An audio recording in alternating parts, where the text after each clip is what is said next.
time once again for Community Forum, and we are very lucky to have with us live in the studios this morning Dr. Vincent Intondi. Vincent Intondi is an associate professor of history and founder of the Center for Black Studies at Montgomery College in Washington, D.C. He is also director of research for American University's Nuclear Studies. He is a regular contributor to the Huffington Post, and he is here to talk about his book, African Americans Against the Bomb, Nuclear Weapons, Colonization, and the Black Freedom Movement. Vincent, thank you very much for coming in and spending time with us this morning. Thanks for having me. So to start out, tell us, what was the motivation in writing your book, African Americans Against the Bomb? For most of my career as an academic and also as an activist, it revolved around the Black Freedom Movement, civil rights issues. Nuclear weapons really wasn't on my radar like a lot of kids, and everything changed for me the first time I went to Hiroshima and Nagasaki in 2005. I went there as a student, and I was so filled with anger and guilt and rage about what my country had done in Japan that when I came back, I remember saying to my advisor at the time, as a young student, I need to figure out a way now to combine these two passions of mine, eliminating racism and eliminating nuclear weapons. And he said, answer me one question: what did African Americans think about dropping the bomb in 1945? And it was trying to find the answer to that question that then just started 10 years of research and taking it all the way up to Obama and ended up as a result of this book. Yeah, I have to say, prior to hearing about your book, it was obvious that people of color had not been included at all in the fight against nuclear weapons. Yeah, we typically look at this or think about this as being a pacifist, white, middle-class issue, and that's just simply not the case. A lot of people, in fact, when I pitched this idea, said, you're crazy. You're not going to find anything, and understandably so. African Americans were too busy trying to gain their own freedom and equality, didn't have time to deal with an issue like this, and but they were wrong. And so when I started looking, I think one of the first things that really caught my eye was finding that Malcolm X had actually met with secretly with atomic bomb survivors at Yuri Kochiyama's apartment, and how he always combined this issue with colonialism and with the Black Freedom Movement. And so then it just started that process of looking at so many people. And so it was finding people inside organizations, people acting on their own, like Byard Reston and Paul Robeson and W.E.B. Du Bois, and then so many Black women that were influential in this, and just on and on. So it was always there, and at times it would ebb and flow, but to see this issue constantly be there in the Black community was is something that, again, is just too often overlooked, because we want to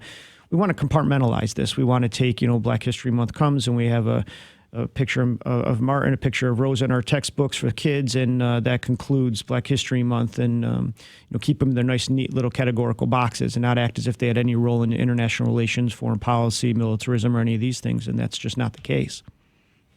So talk about specifically, when did the resistance to nuclear weapons first start in the Black community? Immediately. So first thing to understand is that there was an affinity with Japan already built in before the bomb was ever dropped. People often forget that when Italy invaded Ethiopia in 1935, it was the Japanese that came to the defense and said they were going to help their colored brothers and sisters. It was during Japanese internment. Nothing's monolithic, so it's not to say everybody in the Black community thought the same.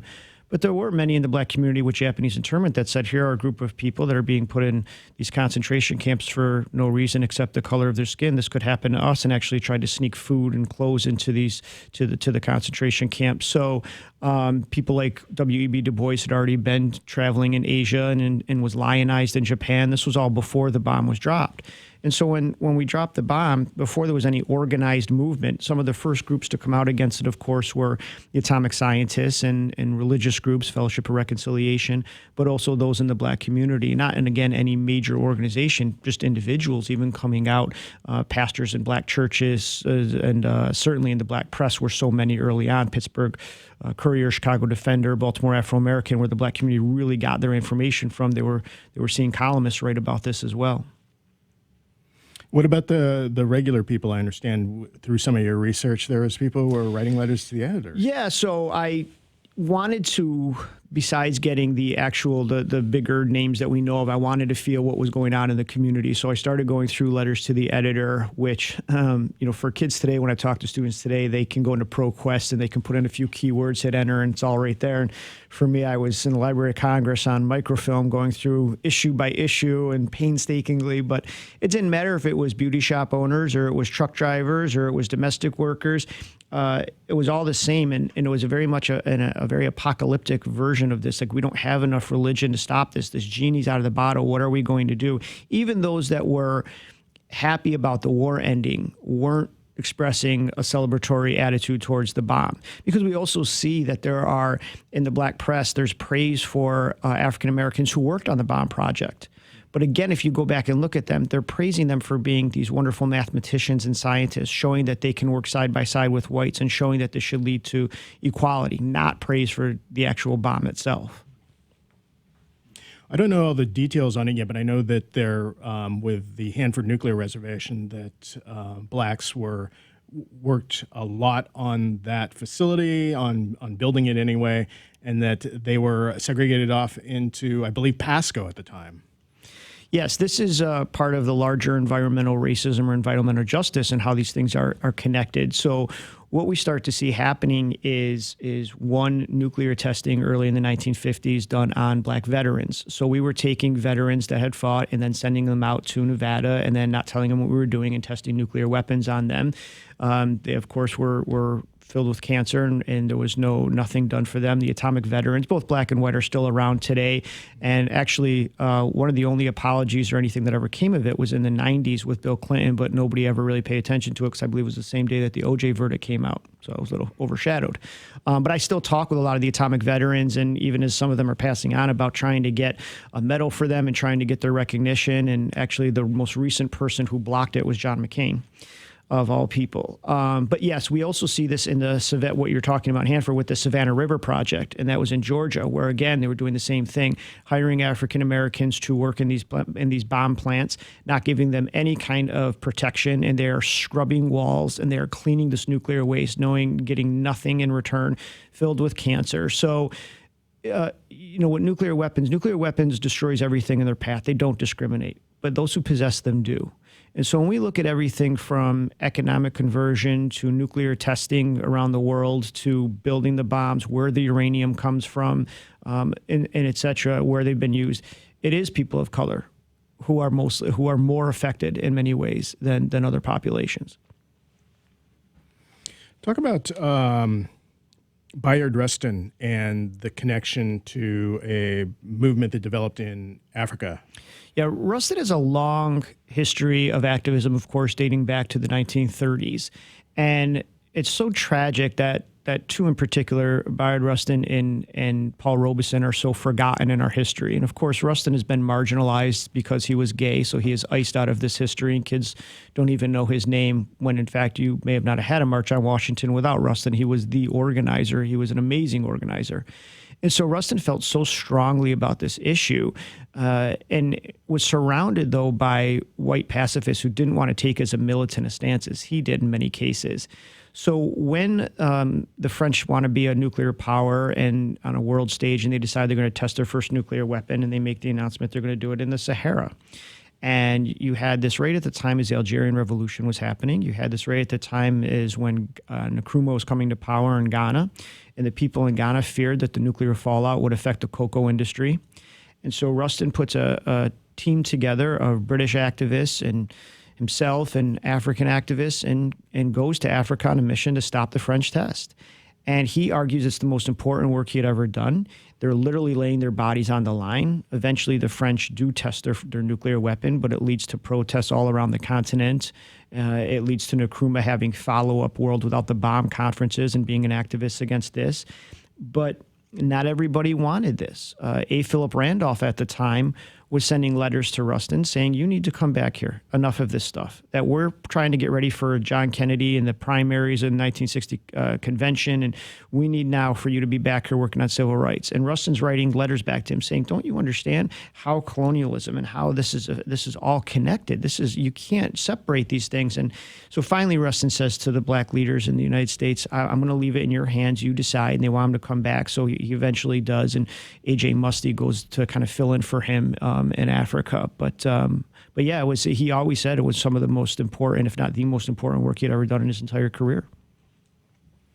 That's wild, because wasn't that a criticism for Martin Luther King, too, on the issues he was trying to expand the entire movement to? And they're saying, no, you need to stay focused. Absolutely. And again, what we tend to do is we want to, preserve King on the steps of the Lincoln Memorials. If I Have a Dream ends his life. And we're hearing all of this now because of next week, not only a year, 50 years from when he died, the day he died, but also, of course, April 4th, 1967, a year to the day he died when he gave his Beyond Vietnam speech. We would argue is that last year is when he was the most radical. And we're starting to see more and more people highlight that year and really focus on that and show that there was so much more to him in terms of how he looked at economics with democratic socialism and how he looked at the sanitation worker strike and of course, his triple evils. But when you look at nuclear weapons, the fascinating thing about King is he was talking and speaking out against nuclear weapons a decade earlier. I first found him talking about this as early as 1957. And so he consistently talked about this and would talk at Spelman or in black churches to other civil rights leaders and say, what is it? It makes no sense to care about integrating lunch counters and not worry about the world in which you're trying to integrate. Or what does it matter if we finally achieve this social justice if we're all dead from nuclear war? So he was constantly pushing these things. And yes, of course, in that last year of his life, many turned on him for this, thought he should just focus on civil rights, not speak out against Vietnam or nuclear weapons. Even Byard Reston at the end, his views in King's end up actually becoming inverted by the end in that last year, because Reston wants nothing to do with communism at this point and ties the Vietnam anti-war movement to that. So he's very much against King going out and doing these things. He actually changes his views later in life during that period. So yeah, King is always focused on this while he's looking at civil rights. And the thing is, where he learned a lot of this from was his wife, of course. Coretta was such a seasoned activist dating back to her days at Antioch College. She had been a seasoned activist with Women's Strike for Peace, Women's International League of Peace and Freedom. So she had, always talked to him about combining peace and civil rights and how these things are interconnected. And again, in the rewriting of history, the patriarchal society always, focuses on King and nothing of Coretta Scott King. Absolutely. Not just Coretta. You had so many black women that were involved in this, from her to Erna Prather Harris, to Lorraine Hansberry, Marianne Anderson, Shirley Graham Du Bois, so many. And not only do we forget that history, but for many of these women, they were dealing with not only a patriarchy, but a race prejudice inside these women's organizations that were dominated by white women that thought this should be a single issue, that thought you shouldn't be bringing race into this. So they were often navigating this racism within these groups and trying to deal with both things at once. And the single issues issue comes up a lot with, let's say, Black Lives Matter currently. I mean, that seems to be this critique that constantly follows almost any type of issue that someone is choosing to focus on, some groups are focusing on. Right. And again, what you can really learn, I think, a lot when we look at intersectionality is such a buzzword now and how all these things are connected. And I believe that they are, certainly. But that issue, I think we really can learn a lot from any recent with Parkland and what this last march. Now, I've been to a lot of rallies and protests and marches in my day, and I brought so many of my students to this recent one in Washington for gun violence. And I would argue it was one of the best I'd ever been to, if not the best, simply for looking at how they organized it, who they had speaking, the crowd. Like, it was just incredible in a lot of ways. One thing I thought, and it was a recent article written about this that they did brilliantly, is they managed to still make the main focus, the focus about gun violence, but yet they were clearly intersectional throughout that entire rally. Chicago was well represented. They had speakers to make sure that black females were discussed and why they're being marginalized.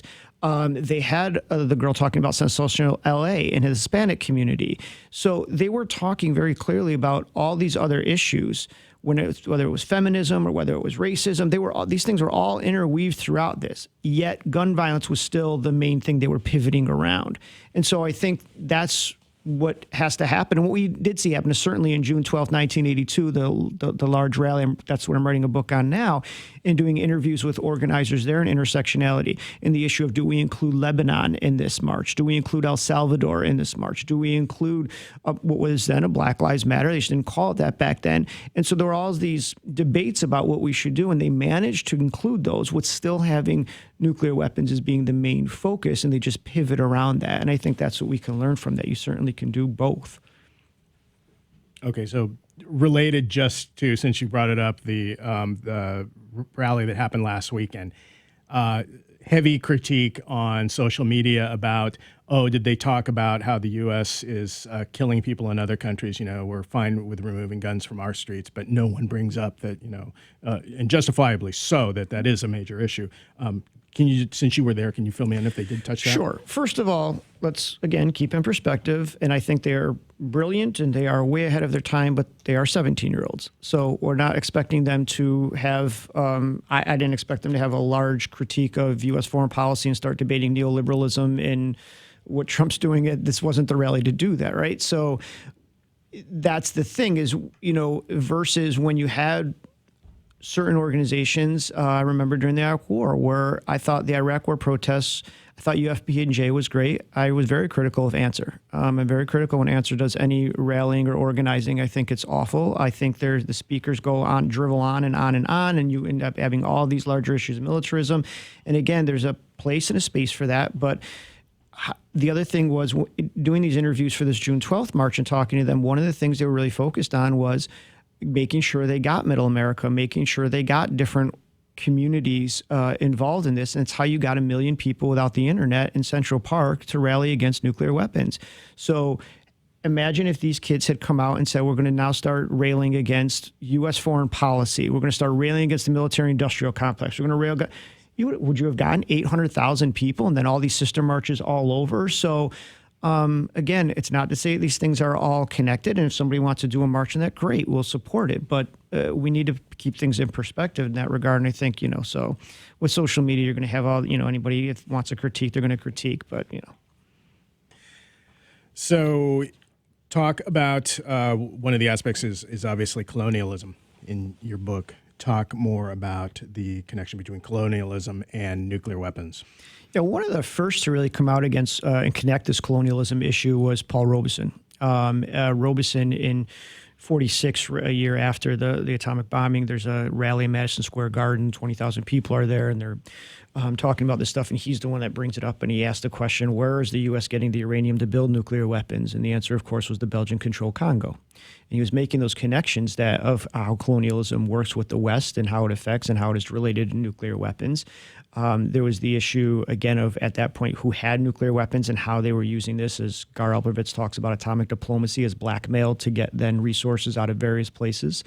You have, and then again, excuse me, when you have even King starting to say injustice anywhere is a threat to justice everywhere. You had Malcolm that was talking about how what's happening in the non-white world is all connected. And so Reston, again, looking at the French and looking at it as an act of colonialism and what they were doing in Africa. So you see that, you know, over and over again, us during the Vietnam War threatening to use nuclear weapons multiple times. And of course, what did we want? We really wanted to, you know, get a foothold into Southeast Asia for rubber, tin, oil, you know, iron ore, all of these things, natural resources. So I don't see how you can, you know, pull colonialism out of this. Even when you look at issues with nuclear testing, whether it's in the Marshall Islands or whether it's Native American lands, whether it was Kazakhstan for Russia or the Australian Aborigines, over and over again, it's French Polynesia, people of color that suffer this nuclear colonialism is what you could really call it.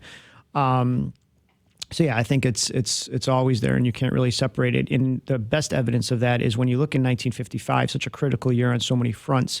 In the summer of 55, you have the heinous murder of Emmett Till. And later in the year, in December, Rosa Parks refuses to give up her seat on the bus. In the middle of that, you had the Bandung Conference, the All-African Asian Conference, first ever in Indonesia. And if you look at their platform, they're very clear that they were against colonialism, nuclear weapons, and white supremacy. These are the three main things they're talking about. And Some U.S. representatives actually send congratulatory messages and welcome messages, but at the Bandung Conference, such a remarkable time in our history, that again doesn't get connected when it's really in this larger frame of the Black freedom movement. And these three issues, all these issues are still embedded in the fabric today. Absolutely. And I don't think there's any more clear evidence of that than having a nuclear weapons ban treaty passed at the United Nations, where you have over 100 countries, most of them, the majority of them being non-white, majority people of color. And at the same time, 90% of the world's nuclear weapons are in the possession of two authoritarian white nationalist leaders in the world right now with Trump and Putin. I mean, you can't have a bigger juxtaposition right now when you have a majority of the now world asking to end this madness, and then you have these two men wanting to start a new arms race, essentially. And or actively use their weapons in third world countries. Absolutely. Absolutely.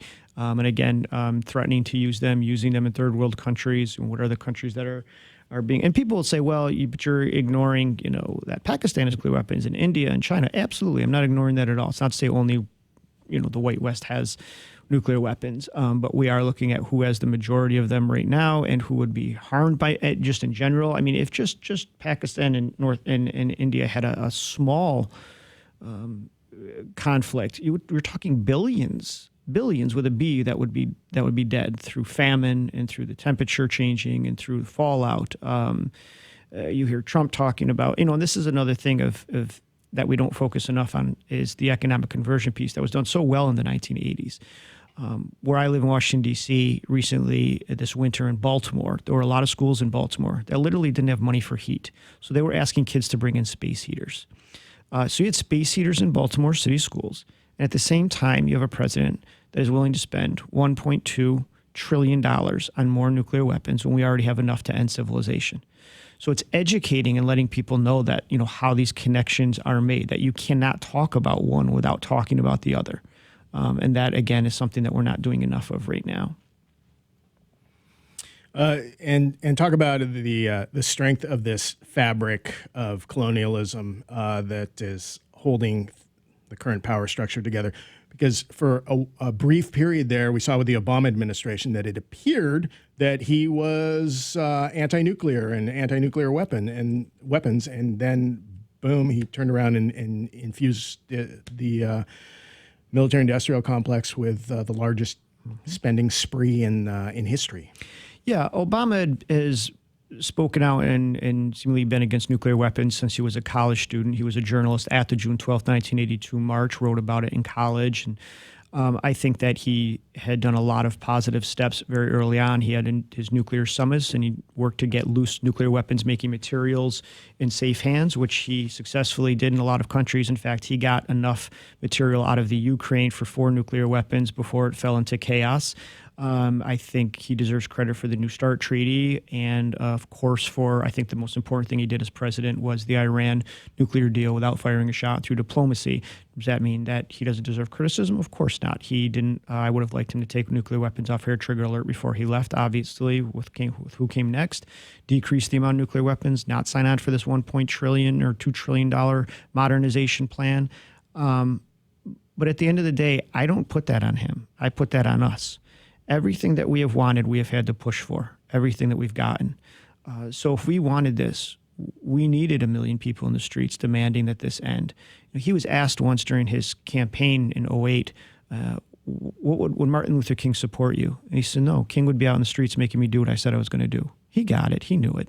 So it has to be on us, and I think there was just, with Obama, there was a level of, there was such racism and such obstruction against him that for a lot of us that normally are against the man, we were saying, wait, our man is the man, and how do we handle this? And do we go at protest him, but the other side is so horrific? And I think there was a lot of that. Do we give him a pass on something when maybe we shouldn't, and all of these kind of things? And so, and I think there was, and again, I'm not saying it's the right thing, but some people also trusted him and, say, okay, he's not, and, you think, to me, the most important question when you're going to go in a voting booth, forget even party, is if we are faced with another Cuban Missile Crisis, who do you want sitting in that chair? And people felt confident having the cool, calm, collected, Harvard-educated lawyer sitting in that chair versus what we have now. So, but Yeah, as far as, this issue goes, I think, obviously it's maddening where we're at now with colonialism or with nuclear testing or with money being spent, all of it. It's horrific.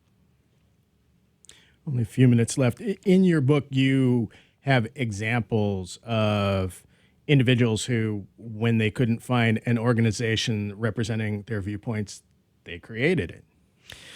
Right. There were many in the Black community that wanted to be part of this. And when they were either joining or trying to support a predominantly white organization, they were faced with, again, internal prejudice and racism. They were pushed to the side. They were told we don't not really going to reach out to the Black community. There's nothing there. They don't care. And so when I was writing this book and writing for HuffPost and others, this gentleman contacted me, and Greg Johnson, he said, I need to talk to you and show you all the stuff I have. And him and his wife, Greg and Brenda at the time, African Americans. One was a librarian at Georgetown University, ordinary citizens. And they cared deeply about this issue. And this was during the 1980s. And nobody was reaching out to them. So with a rotary phone and one flyer, they started the group Blacks Against Nukes.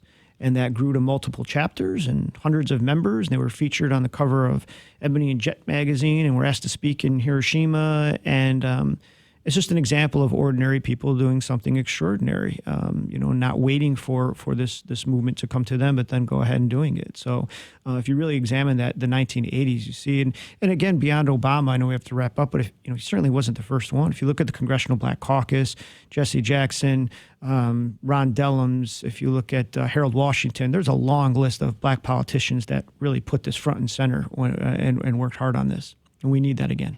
And even organizations that wove this into the fabric of what they were doing. For instance, the Black Panther Party, which was so key in doing so many things that we see today, like the breakfast program, and we have clinics here in Seattle that still to this day are functioning due to the Black Panther Party. Yeah, which is really the revolutionary stuff and what really made the FBI look at them, not the guns and the rhetoric. It's these programs.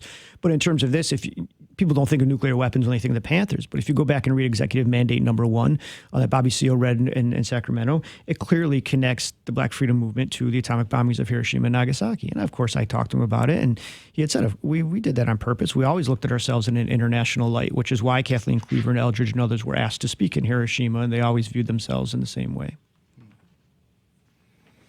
All right, we are just about out of time. We're talking with Dr. Vincent Intondi. He's author of the book African Americans Against the Bomb, Nuclear Weapons, Colonialism, and the Black Freedom Movement. And you are speaking Monday night here in town in Seattle at University of Washington, Bagley Hall, room 131 at 6 p.m. Doors open at 5:45.